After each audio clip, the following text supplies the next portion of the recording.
ಶ್ರೀ ಸದ್ಗುರು ಮಹಿಮೆ ಅಧ್ಯಾಯ 89 ಕಿವಿಮಾತು. ಶ್ರೀ ಗುರು ವೆಂಕಟಾಚಲ ಶರಣ ಪ್ರಪದ್ಯೆ. ಈ ಅಧ್ಯಾಯದಲ್ಲಿ ಚರಣದಾಸರು ಹೀಗೆ ಹೇಳಿದ್ದಾರೆ.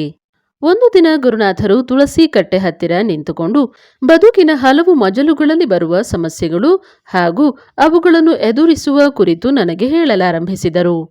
ಕೂಡಲೇ ಮಧ್ಯೆ ಮಾತಾಡಿದ ನಾನು, ಸರ್, ನಾನಿನ್ನೂ ಬದುಕೇ ಪ್ರಾರಂಭಿಸಿಲ್ಲ, ನನಗೇಕೆ ಸರ್ ಇದೆಲ್ಲ? ಅಷ್ಟಕ್ಕೂ ನೀವು ನಮ್ಮ ಜೊತೆ ಇದ್ದೀರಲ್ಲ ಎಂದೆ.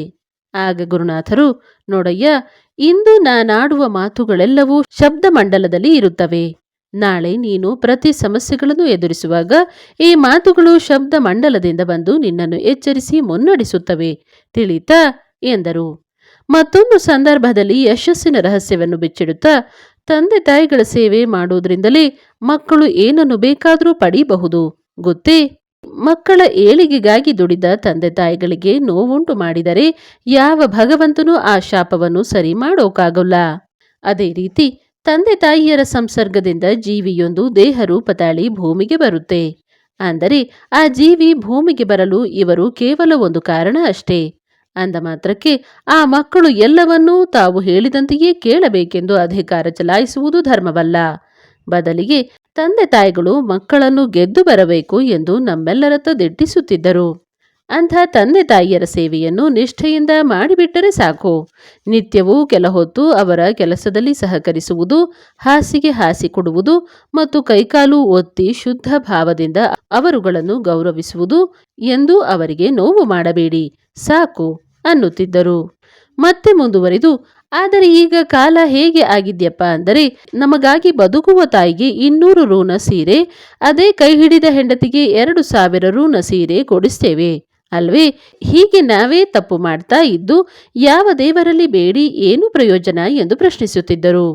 ಅದರ ಅರ್ಥ ಹೆಂಡತಿನ ಚೆನ್ನಾಗಿ ನೋಡ್ಕೊಳ್ಬೇಡಿ ಅಂತಲ್ಲ, ಆದರೆ ನಮ್ಮನ್ನ ಕಣ್ಣಾಗಿ ಬೆಳೆಸಿದ ತಾಯಿಯೆಂಬ ಆ ಹಿರಿಯ ಜೀವಿಗೆ ನಾವು ಕೊಡೋ ಬೆಲೆ ಇಷ್ಟೇನಾ ಅನ್ನೋದೇ ಪ್ರಶ್ನೆ.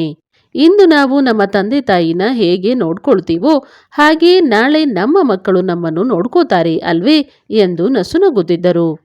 ತಂದೆಯಾದವನು ಹೆಣ್ಣು ಮಕ್ಕಳನ್ನು ಇಷ್ಟು ದಿನ ನನ್ನನ್ನು ಅನುಸರಿಸಿದೆ, ಇನ್ನು ಮುಂದೆ ಗಂಡನನ್ನು ಅನುಸರಿಸು ಎಂದು ಒಪ್ಪಿಸಿಕೊಡುತ್ತಾನೆ. ಅಂಥ ತಂದೆ ತಾಯಿ ಭಾವನೆಯನ್ನು ನಡೆಸೋದೇ ನಾವು ಅವರಿಗೆ ತೋರಿಸೋ ಗೌರವ ಅಲ್ವೇನ್ರಯ್ಯ ಎಂದು ಕಣ್ಣಲ್ಲೇ ನಮ್ಮನ್ನು ಪ್ರಶ್ನಿಸುತ್ತಿದ್ದರು. ಹಾಗೆಯೇ ಪತಿಯಾದವನು ತನ್ನನ್ನೇ ನಂಬಿ ಬಂದ ಪತ್ನಿಗೆ ಎಂದೂ ನೋಯಿಸಬಾರದು. ಜೊತೆಗೆ ತನ್ನ ಕರ್ತವ್ಯಕ್ಕೆ ಎಂದೂ ಚ್ಯುತಿಬಾರದಂತೆ ಧರ್ಮಕ್ಕಾಗಿ ನಡ್ಕೋಬೇಕು. ತನ್ನ ನಡವಳಿಕೆಯಿಂದ ಪತ್ನಿ ಮತ್ತು ಮಕ್ಕಳನ್ನೂ ಸಹ ಧರ್ಮ ಮಾರ್ಗದಲ್ಲಿ ನಡೆಸಬೇಕು. ಪತ್ನಿಯಾದವಳು ಪ್ರತಿದಿನ ಗಂಡನಿಗೆ ನಮಸ್ಕರಿಸಬೇಕು. ಮಕ್ಕಳು ಕೂಡ ಪ್ರತಿದಿನ ತಂದೆ ತಾಯಿ ಹಾಗೂ ಹಿರಿಯರಿಗೆ ನಮಸ್ಕರಿಸಬೇಕು. ಆ ಭಾವವನ್ನು ಸದಾಕಾಲ ಹೃದಯದಲ್ಲಿ ಸ್ಥಿರವಾಗಿಟ್ಟುಕೊಳ್ಳಬೇಕಪ್ಪ. ಆಗ ನೋಡು, ಮನೆಯ ಎಲ್ಲರಿಗೂ ಶ್ರೇಯಸ್ಸಾಗುತ್ತೆ, ಪ್ರತಿಯೊಂದು ಮನೆಯೂ ನಂದನವಾಗುತ್ತೆ, ತಿಳಿದೇನ್ರಯ್ಯ ಎನ್ನುತ್ತಿದ್ದರು. ಈ ಎಲ್ಲವನ್ನೂ ಗಮನಿಸಿದಾಗ ನಾಳೆ ಹಿರಿಯ ಜೀವಿಗಳು ಮರೆಯಾದ ಮೇಲೆ ಏನು ಮಾಡಿದ್ರೂ ಉಪಯೋಗವಿಲ್ಲಪ್ಪ. ಈ ಕಾಲ ಮತ್ತೆ ಸಿಗೋಲ್ಲ, ಸಿಕ್ಕಿದಾಗ ಸರಿಯಾಗಿ ಬಳಸ್ಕೊಳ್ರಯ್ಯ ಎಂಬ ಗುರುನಾಥರ ಮಾತು ಸದಾ ನೆನಪಾಗುತ್ತದೆ. ಶ್ರೀ ಗುರು ವೆಂಕಟಾಚಲ ಶರಣ ಪ್ರಪದ್ಯೆ. ಅಧ್ಯಾಯ 90 ಪಾಪ ನಿವಾರಕ. ಶ್ರೀ ಗುರು ವೆಂಕಟಾಚಲ ಶರಣ ಪ್ರಪದ್ಯೆ. ಈ ಅಧ್ಯಾಯದಲ್ಲಿ ಚರಣದಾಸರು ಹೀಗೆ ಹೇಳಿದ್ದಾರೆ. ಸದ್ಗುರುವಿನ ದರ್ಶನ ಮಾತ್ರದಿಂದ ಪಾಪವೆಲ್ಲವೂ ಕಳೆಯುವುದು. ಆತ ಜಗತ್ತಿನ ಸೃಷ್ಟಿಯ ಚರಾಚರಗಳೆಲ್ಲದರಲ್ಲೂ ತಾನೊಂದಾಗಿ ಮಾನಸ ಸಂಚಾರಿಯಾಗಿ ಮೌನವಾಗಿಯೇ ಭಕ್ತರ ವೇದನೆಗಳಿಗೆ ಸ್ಪಂದಿಸುತ್ತಿರುವನು ಎನ್ನಲು ಈ ಘಟನೆ ನಿದರ್ಶನ. ಒಮ್ಮೆ ಗುರುನಾಥರು ಎಂದಿನಂತೆಯೇ ತನ್ನ ಬೆತ್ತದ ಕುರ್ಚಿಯಲ್ಲಿ ಆಸೀನರಾಗಿ ಜನರ ಸಮಸ್ಯೆಗಳನ್ನು ಆಲಿಸುತ್ತಿರಲು ಓರ್ವ ದಂಪತಿಗಳು ಮದುವೆಯ ವಯಸ್ಸಿಗೆ ಬಂದ ಮಗಳೊಂದಿಗೆ ಬಂದು ಗುರುನಾಥರಿಗೆ ನಮಸ್ಕರಿಸಿ ಒಂದು ಬದಿಯಲ್ಲಿ ಕುಳಿತುಕೊಂಡರು. ಆಗ ಬೆಳಗಿನ ಸಮಯ. ಎಂದಿನಂತೆ ಎಲ್ಲರಿಗೂ ತಿಂಡಿ, ಕಾಫಿ, ಊಟದ ವ್ಯವಸ್ಥೆ ನಡೆದಿತ್ತು. ಸಂಜೆಯವರೆಗೂ ಗುರುನಾಥರು ಆ ದಂಪತಿಗಳ ಕಡೆ ಕಣ್ಣೆತ್ತಿಯೂ ನೋಡಲಿಲ್ಲ. ಆ ದಂಪತಿಗಳೂ ಕೂಡ ಗುರುಗಳು ತಮ್ಮನ್ನು ಎಂದು ಕರೆಯುವರೋ ಎಂದು ಕಾಯುತ್ತಾ ಕುಳಿತಿದ್ದರು. ಸಂಜೆಯ ಹೊತ್ತಿಗೆ ಇದ್ದಕ್ಕಿದ್ದಂತೆ ಆ ದಂಪತಿಗಳ ಕಡೆ ತಿರುಗಿದ ಗುರುನಾಥರು, ಏನ್ ಸ್ವಾಮಿ, ಮಗಳಿಗೆ ಮದುವೆ ಮಾಡೋದಿಲ್ವೇ ಎಂದು ಕೇಳಿದರು. ಆಗ ದಂಪತಿಗಳು ಎದ್ದು ಬಂದು ಗುರುಚರಣಗಳಿಗೆ ನಮಸ್ಕರಿಸಿ ಅಳುತ್ತಾ ತಮ್ಮ ವ್ಯಥೆಯನ್ನು ಹೇಳತೊಡಗಿದರು. ತನಗೆ ನಮಸ್ಕರಿಸಿದ ಹೆಣ್ಣು ಮಗಳನ್ನು ಒಮ್ಮೆ ಸ್ಪರ್ಶಿಸಿದ ಗುರುನಾಥರು ಆ ದಂಪತಿಗಳ ಕಡೆ ತಿರುಗಿದರು. ಆ ದಂಪತಿಗಳು, ಸ್ವಾಮಿ, ಮಗಳಿಗೆ ಮದುವೆ ನಿಶ್ಚಯವಾಗಿ 3 ತಿಂಗಳಾಗುತ್ತಾ ಬಂತು. ಬಂಧುಗಳನ್ನು ಕರೆದಾಗಿತ್ತು. ಮದುವೆ ದಿನಾಂಕವೂ ನಿಗದಿಯಾಗಿದೆ. ಈ ಮಧ್ಯೆ ಮಗಳ ಆರೋಗ್ಯದಲ್ಲಿ ವ್ಯತ್ಯಾಸವಾಗುತ್ತಿದ್ದು, ವೈದ್ಯರಲ್ಲಿ ತೋರಿಸಲಾಗಿ ವೈದ್ಯರು ಆಕೆಗೆ ಥೈರಾಯ್ಡ್ ಸಮಸ್ಯೆ ಇದ್ದು ಮದುವೆ ಮಾಡಿದಲ್ಲಿ ಜೀವಕ್ಕೆ ತೊಂದರೆ ಇದೆ ಎಂದು, ಮದುವೆ ಮಾಡದಿರುವುದೇ ಒಳ್ಳೆಯದೆಂದೂ ಹೇಳಿದ್ದಾರೆ. ಈ ವಿಚಾರವನ್ನು ವರನ ಕಡೆಯವರಿಗೆ ಹೇಗೆ ತಿಳಿಸುವುದು ಎಂದು ತಿಳಿಯದೆ, ಮಗಳ ಭವಿಷ್ಯವೇನೆಂದೂ ಅರಿಯದೆ ಕಂಗೆಟ್ಟಿದ್ದೇವೆ.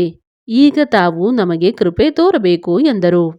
ಆಗ ಗುರುನಾಥರು ಆ ತರುಣಿಯ ಕಡೆ ತಿರುಗಿ, ಏನಮ್ಮ, ಮದುವೆ ಮಾಡ್ಕೋತೀಯಾ ಎನ್ನಲು ಆಕೆ ಹ್ಞೂ ಎಂದಳು.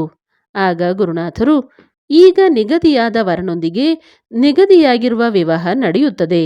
ಆದರೆ ಮದುವೆ ಛತ್ರ ಯೋಗ್ಯವಾಗಿಲ್ಲ. ಅದು ರದ್ದಾಗಿ ಮದುವೆ ಬೇರೆ ಛತ್ರದಲ್ಲಿ ನಡೆಯುವುದು. ಮದುವೆಗೆ ಇಷ್ಟು ಹಣ ಖರ್ಚಾಗುವುದು. ಎಲ್ಲವೂ ಸುಖವಾಗಿ ನಡೆಯುತ್ತದೆ. ಈಕೆಗೆ 62 ವರ್ಷದವರೆಗೆ ಯಾವುದೇ ಕಾಯಿಲೆ ಬಾಧಿಸುವುದಿಲ್ಲ.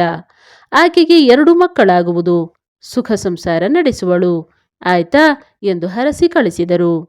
ಆ ದಂಪತಿಗಳು ನಮಸ್ಕರಿಸಿ ನೆಮ್ಮದಿಯಿಂದ ಹೊರಟು ಹೋದರು. ಇದಾಗಿ 1 ವರ್ಷದ ಬಳಿಕ ಆ ತರುಣಿ ತನ್ನ ಗಂಡ ಹಾಗೂ ಗಂಡು ಮಗುವಿನೊಂದಿಗೆ ಗುರು ನಿವಾಸಕ್ಕೆ ಬಂದು ಗುರು ದರ್ಶನ ಮಾಡಿ, ಅಂದು ಗುರುಗಳು ಹೇಳಿದಂತೆಯೇ ಎಲ್ಲವೂ ನಡೆಯಿತು ಎಂದು ಕೃತಜ್ಞತೆಗಳನ್ನು ಅರ್ಪಿಸಿದಳು. ಶ್ರೀ ಗುರು ವೆಂಕಟಾಚಲ ಶರಣ ಪ್ರಪದ್ಯೆ. ಅಧ್ಯಾಯ 91. ಭಾವಜಗತ್ತು. ಶ್ರೀ ಗುರು ವೆಂಕಟಾಚಲ ಶರಣ ಪ್ರಪದ್ಯೆ. ಈ ಅಧ್ಯಾಯದಲ್ಲಿ ಚರಣದಾಸರು ಹೀಗೆ ಹೇಳಿದ್ದಾರೆ. ಇನ್ನೊಂದು ಜೀವಿಯ ಜನನವಾಗುವುದೆಂದರೆ ಹುಡುಗಾಟದ ಮಾತಲ್ಲ. ದೇಹ ಸಂಬಂಧವೆಂದರೆ ಅದೊಂದು ಆಟವಲ್ಲ. ಅದು ಒಂದು ತಪಸ್ಸಿನಂತೆ. ಪರಿಶುದ್ಧ ಭಾವದಿಂದ ಸ್ತ್ರೀ ಪುರುಷರ ಸಂಬಂಧವೇರ್ಪಟ್ಟಲ್ಲಿ ಸಾಧಕ ಜೀವಿಗಳು ಜನಿಸುವರು. ಯಾವುದೇ ಪೂರ್ವ ನಿಗದಿ ಇರದೆ ಮದುವೆ ಮಾಡಿಸುವುದರಲ್ಲಿ ಗುರುನಾಥರು ಸಿದ್ಧಹಸ್ತರಾಗಿದ್ದರು. ಪರಸ್ಪರ ಪ್ರೀತಿಸಿ ಬಂದು ಗುರುನಾಥರ ಕಾಲಿಗೆರಗಿದ ಎಷ್ಟೋ ಅಂತರ್ಜಾತೀಯ ಜೋಡಿಗಳ ಸುಖ ಜೀವಕ್ಕೆ ಮುನ್ನುಡಿಯಾದವರು ನಮ್ಮ ಗುರುನಾಥರು. ಒಂದು ಸಂದರ್ಭದಲ್ಲಿ ವೈವಾಹಿಕ ಜೀವನದ ಬಗ್ಗೆ ಮಾತಾಡುತ್ತಾ ಗುರುನಾಥರು ಹೀಗೆ ಹೇಳಿದರು. ಗಂಡು ಹೆಣ್ಣು ಸೇರುವುದೆಂದರೆ ಅದೊಂದು ಯಜ್ಞದಂತೆ. ಹೇಗೆ ಯಜ್ಞ ಮಾಡುವವನ ಮನಸ್ಸು ಭಗವಂತನಲ್ಲಿ ಏಕತ್ರವಾಗಿದ್ದಲ್ಲಿ ಮಾತ್ರ ಯಜ್ಞದ ಫಲ ಪರಿಪೂರ್ಣವಾಗುವುದು. ಅಂತೆಯೇ ಸ್ತ್ರೀ ಪುರುಷರು ಸಂಸರ್ಗವಾಗುವಾಗ ಅದು ಕೇವಲ ದೇಹ ಸಂಪರ್ಕವಾಗಿರದೆ ಉಸಿರು ಭಾವ ಮನಸ್ಸುಗಳು ಒಂದಾಗಿದ್ದರೆ ಮಾತ್ರ ಒಳ್ಳೆಯ ಮಕ್ಕಳು ಜನಿಸಲು ಸಾಧ್ಯ. ಆದರೆ ಬೇಸರದ ವಿಷಯವೆಂದರೆ ಇಂದಿನ ದಂಪತಿಗಳು ಸಂಸರ್ಗ ಸಮಯದಲ್ಲಿ ಬೇರಾರ ಬಗ್ಗೆಯೂ ಯೋಚಿಸುತ್ತಾ ಇರುವರು. ಜಗತ್ತು ಭಾವನಾಮಯ. ಹಾಗಾಗಿ ಭಾವ ಹೇಗಿರುತ್ತೋ ಹಾಗೆಯೇ ಜನನವೂ ಆಗುವುದು. ಹಾಗಾದರೆ ತಪ್ಪು ನಡೀತಿರೋದು ಎಲ್ಲಿ ಅಂತ ತಿಳಿಯಲು ಸುಲಭವಲ್ಲವೇ? ಆ ಮೂಲವನ್ನು ಸರಿಪಡಿಸಿಕೊಂಡರೆ ಸಂಸಾರ ಎನ್ನುವುದು ಬಂಧನವಾಗುವುದಿಲ್ಲ, ನಂದನವಾಗುವುದು. ಒಮ್ಮೆ ನಾನು ಗುರುನಿವಾಸದಲ್ಲಿದ್ದಾಗ ಅಲ್ಲಿಗೆ ಬಂದ ನನ್ನ ಬಂಧು ಒಬ್ಬರು, ಅವರ ಮಗನ ತುಂಟಾಟ ವಿಪರೀತವಾಗಿದ್ದು ಅದರಿಂದ ಅವನನ್ನು ನಮ್ಮ ಮನೆಗೆ ತಂದು ಬಿಟ್ಟಿರುವುದಾಗಿಯೂ ನಾನೇ ಆ ಮಗುವನ್ನು ಸಂಭಾಳಿಸಬೇಕೆಂದು ತಿಳಿಸಿದರು. ನಾನು ಈ ವಿಚಾರವನ್ನು ನೇರವಾಗಿ ಗುರುನಾಥರ ಗಮನಕ್ಕೆ ತಂದೆ. ಕಾರಣ ಆ ಬಂಧುಗಳಿಗೆ ಮದುವೆಯಾಗಿ ಕೆಲ ವರ್ಷವಾದರೂ ಸಂತಾನವಾಗಿರಲಿಲ್ಲ. ನಂತರ ಗುರುಕೃಪೆಯಿಂದ ಈ ತುಂಟ ಮಗು ಜನಿಸಿತ್ತು. ಈ ವಿಷಯ ತಿಳಿದ ಗುರುನಾಥರು ಬೇಸರದಿಂದ, ಅಯ್ಯ, ಆ ಜೀವವನ್ನು ಅವಳ ಗರ್ಭದಲ್ಲಿ ಸೇರಿಸಲು ನಾನು ಎಷ್ಟು ಕಷ್ಟಪಟ್ಟಿದ್ದೇನೆ ಗೊತ್ತಾ? ಅದಕ್ಕೆ ಇದೇನಾ ಅವರು ತೋರಿರುವ ಕೃತಜ್ಞತೆ ಎಂದರು. ನಾನು ಈ ವಿಚಾರವನ್ನು ನನ್ನ ಬಂಧುಗಳಿಗೆ ತಿಳಿಸಲು ತಮ್ಮ ತಪ್ಪಿನ ಅರಿವಾದ ಅವರು ಮಗನನ್ನು ತಮ್ಮ ಮನೆಗೆ ಕರೆದುಕೊಂಡು ಹೋದರು. ಇಂದು ಆ ಹುಡುಗ ಪ್ರತಿಭಾವಂತನಾಗಿ ಬೆಳೆಯುತ್ತಿರುವನು. ಹಾಗೆಯೇ ಗುರುನಾಥರು ತಮ್ಮ ದೂರದ ಬಂಧು ಒಬ್ಬರು ನವಮಾಸ ತುಂಬುತ್ತಿರುವ ಸಮಯದಲ್ಲಿ ಊರಿಗೆಲ್ಲ ಹಾಲು ಹಣ್ಣು ಹಂಚಿ ಸಂತಸಪಟ್ಟಿದ್ದರು. ಆ ನಂತರ ಇದರ ಬಗ್ಗೆ ಸಂಭ್ರಮಿಸುತ್ತಾ ಅವರು, ಭೂಮಿಗೆ ಬರ್ತಿರೋದು ಯಾರು ಗೊತ್ತೇ? ಅದೊಂದು ಸಾಧನಾ ಜೀವಿ ಎಂದು ತಿಳಿಸಿದ್ದರು. ಶ್ರೀ ಗುರು ವೆಂಕಟಾಚಲ ಶರಣ ಪ್ರಪದ್ಯೆ. ಶ್ರೀ ಗುರು ವೆಂಕಟಾಚಲ ಶರಣ ಪ್ರಪದ್ಯೆ. ಅಧ್ಯಾಯ 92. ಗುರು ಮುನಿದರೆ. ಈ ಅಧ್ಯಾಯದಲ್ಲಿ ಚರಣದಾಸರು ಹೀಗೆ ಹೇಳಿದ್ದಾರೆ. ಹರ ಮುನಿದರೆ ಗುರು ಕಾಯಬಲ್ಲ, ಆದರೆ ಗುರು ಮುನಿದರೆ ಹರನೂ ಕಾಯಲಾರ. ಗುರು ಎಂದು ಯಾರನ್ನು ಬನ್ನಿ ಎಂದು ಕರೆಯೋದಿಲ್ಲ. ಸದ್ಗುರುವೆಂದರೆ ಸಿಹಿ ಸಕ್ಕರೆಯಂತೆ. ಆದರೆ ಗುರುವಿನ ಬಳಿಗೆ ಬಂದ ಮೇಲೆ ಗುರುವಾಕ್ಯಕ್ಕೆ ನಿಷ್ಠರಾಗಿರಬೇಕು. ತಪ್ಪಿದರೆ ಅನಾಹುತ ಕಟ್ಟಿಟ್ಟ ಬುತ್ತಿ. ಒಮ್ಮೆ ಬೆಳಗಿನ ಹೊತ್ತು ಸಾಗರದ ಕಡೆಯ ಒಬ್ಬರು ಮದುವೆ ವಯಸ್ಸಿಗೆ ಬಂದ ತಮ್ಮ ಮಗಳೊಂದಿಗೆ ಗುರುನಿವಾಸವನ್ನು ಪ್ರವೇಶಿಸಿದರು. ಎಂದಿನಂತೆ ಅವರಿಗೂ ಬೆಳಗಿನ ತಿಂಡಿ ಕಾಫಿ ವ್ಯವಸ್ಥೆ ಆಯಿತು. ಆ ಹುಡುಗಿಯು ಹಲವಾರು ಬಾರಿ ತನ್ನ ದುರ್ನಡತೆಯಿಂದ ಗುರುನಾಥರ ತಾಳ್ಮೆ ಪರೀಕ್ಷಿಸುತ್ತಿದ್ದಳು. ಬಹಳ ಹೊತ್ತು ಆ ಹುಡುಗಿಯ ದುರ್ನಡತೆಯನ್ನು ಸಹಿಸಿಕೊಂಡು ಬದಲಾಗಲು ಅವಕಾಶ ನೀಡಿದರೂ ಆಕೆ ತನ್ನ ಗುಣ ಬಿಡಲಿಲ್ಲ. ಆಗ ಗುರುಗಳು ಅಲ್ಲೇ ಇದ್ದ ನನ್ನನ್ನು ಹಾಗೂ ಇತರರನ್ನು ಕರೆದು, ಅಯ್ಯ, ಈ ಬಳೆ, ಟೇಪು, ಉಂಗುರ, ಬಾಚಣಿಗೆ, ಹಣೆ ಬೊಟ್ಟು ಇದನ್ನೆಲ್ಲ ಮಾರ್ತಾರಲ್ಲ, ಆ ಅಂಗಡಿಗೆ ಏನಂತ ಕರೀತಾರಯ್ಯ ಎಂದು ಪ್ರಶ್ನಿಸಿದರು. ತಕ್ಷಣಕ್ಕೆ ಉತ್ತರ ಹೊಳೆಯದ ನಾವು ಒಂದೊಂದು ಉತ್ತರ ನೀಡಿದೆವು. ಆಗ ಆ ಹುಡುಗಿ ಫ್ಯಾನ್ಸಿ ಅಂಗಡಿ ಎಂದಳು. ತಕ್ಷಣ ಆ ಕಡೆ ತಿರುಗಿದ ಗುರುನಾಥರು, ಹಾ, ಫ್ಯಾನ್ಸಿ ಅಂಗಡಿ ಮಾಲೀಕನೊಂದಿಗೆ ಧರ್ಮ ವಿರುದ್ಧವಾದ ದೇಹ ಸಂಬಂಧ ಹೊಂದುವಾಗ ನಿನಗೆ ನೀನೊಬ್ಬಳು ಗರತಿ ಎಂಬುದು ಮರೆತು ಹೋಗಿತ್ತೇನೋ ಅಲ್ವಾ?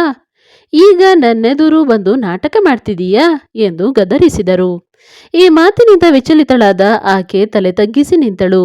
ಆಗ ಮುಂದುವರೆದ ಗುರುನಾಥರು, ತಪ್ಪು ಮಾಡದವರು ಯಾರೂ ಇಲ್ಲ.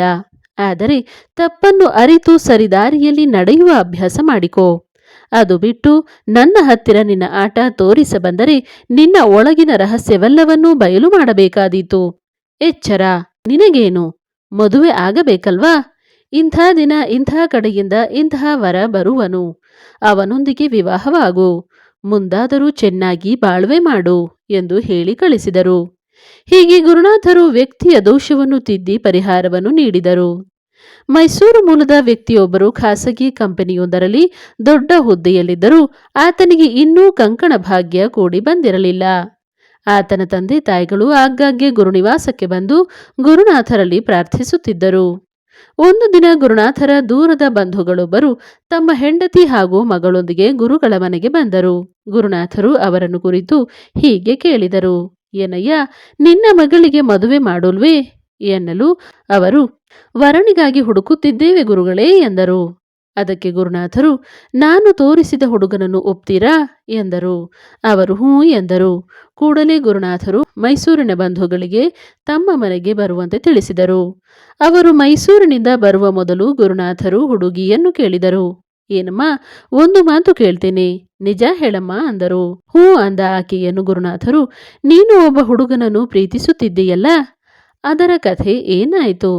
ಆಕೆ ಅಳುಕುತ್ತಲೇ, ಯಾಕೋ ಸರಿ ಬರಲಿಲ್ಲ, ಅದಕ್ಕೆ ಬಿಟ್ಟು ಬಿಟ್ಟೆ ಅಂದಳು. ಗುರುನಾಥರು, ನಿಮ್ಮ ಪ್ರೀತಿ ಸ್ನೇಹಕ್ಕೆ ಮಾತ್ರವೇ ಸೀಮಿತವಾಗಿತ್ತೋ ಅಥವಾ ಅದಕ್ಕಿಂತ ಮುಂದುವರೆದಿತ್ತೋ? ಆಕೆ ಇಲ್ಲ ಇಲ್ಲ ಎಂದು ಸ್ನೇಹದ ಮಿತಿ ದಾಟಿರಲಿಲ್ಲ ಎಂದು ಉತ್ತರಿಸಿದಳು. ಆಗ ಮತ್ತೆ ಗುರುನಾಥರು, ನಿಜ ಹೇಳು ತಾಯಿ ಎಂದು ವಿನಂತಿಸಿದರೂ ಪ್ರಯೋಜನವಾಗಲಿಲ್ಲ. ಗುರುನಾಥರು ಸುಳ್ಳಾಡುವವರನ್ನು ಎಂದೂ ಸಹಿಸುತ್ತಿರಲಿಲ್ಲ.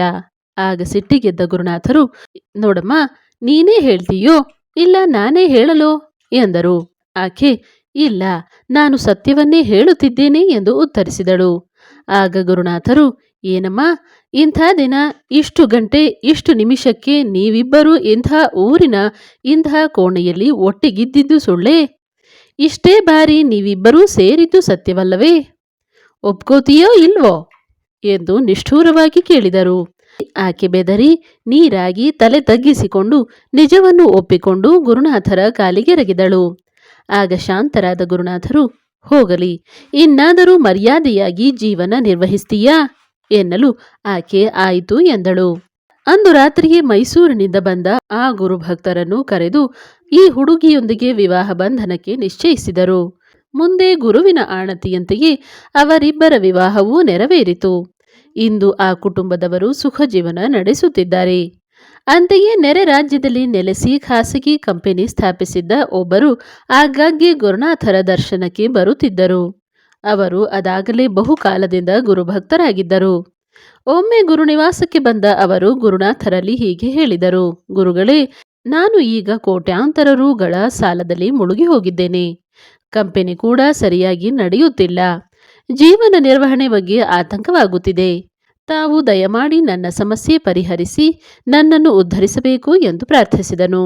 ಆಗ ಗುರುನಾಥರು ಕೆಲ ಕ್ಷಣ ಸುಮ್ಮನಿದ್ದು ನಂತರ ಹೀಗೆ ಪ್ರಶ್ನಿಸಿದರು, ಅಯ್ಯ, ನಿನಗೆ ಸಾಲ ತೀರಿಸಿ ನೆಮ್ಮದಿಯ ಜೀವನ ಬೇಕೋ ಅಥವಾ ಹಣ ಬೇಕೋ ಎನ್ನಲು ಆತ ತಕ್ಷಣವೇ ಇಲ್ಲ, ನನಗೆ ಹಣ ಬೇಕು ಎಂದರು. ಆಗ ಗುರುನಾಥರು ಆಗಲಿ ಎಂದು ಆಶೀರ್ವದಿಸಿ ಕಳಿಸಿದರು. ಇದಾದ 2 ವರ್ಷಗಳಲ್ಲಿ ಆತ ತನ್ನ ಸಾಲದಿಂದ ಮುಕ್ತರಾದರು. ಮಾತ್ರವಲ್ಲ, ಕೈತುಂಬ ಯಥೇಚ್ಛವಾಗಿ ಹಣ ಸಂಪಾದಿಸಿದರು. ಇನ್ನೇನು ನನ್ನ ಜೀವನಕ್ಕೆ ತೊಂದರೆಯಿಲ್ಲ ಎಂದುಕೊಂಡಿದ್ದ ಅವರು ಒಂದು ದಿನ ಇದ್ದಕ್ಕಿದ್ದಂತೆಯೇ ಹೃದಯದ ತೊಂದರೆಯಿಂದ ಹಠಾತ್ತಾಗಿ ನಿಧನರಾದರು. ಗುರುನಾಥರು ಕೇಳಿದಾಗ ಜೀವ ಬೇಕೆಂದು ಕೇಳಿದ್ದರೆ ಆ ವ್ಯಕ್ತಿ ಬಹುಶಃ ಇನ್ನೂ ಬದುಕಿರುತ್ತಿದ್ದರೇನೋ.